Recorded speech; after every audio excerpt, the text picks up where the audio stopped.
ചോദിച്ച ആ ചോദ്യം, അഗ്നികർമ്മ ചികിത്സയിൽ എങ്ങനെയാണ് ഇത്ര വേഗം ഫലപ്രദമായ മാറ്റം സംഭവിക്കുന്നത് എന്നുള്ളത്.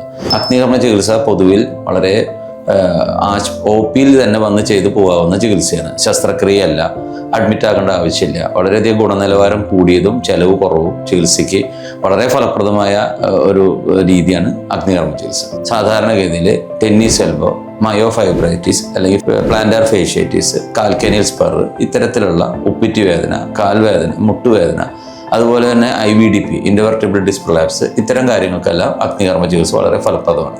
വളരെ ലളിതമാണ്. രക്തസമ്മർദ്ദം, നാഡീസമ്മർദ്ദം പെട്ടെന്ന് കുറയ്ക്കാൻ അഗ്നികർമ്മ ചികിത്സയ്ക്ക് പറ്റാറുണ്ട്.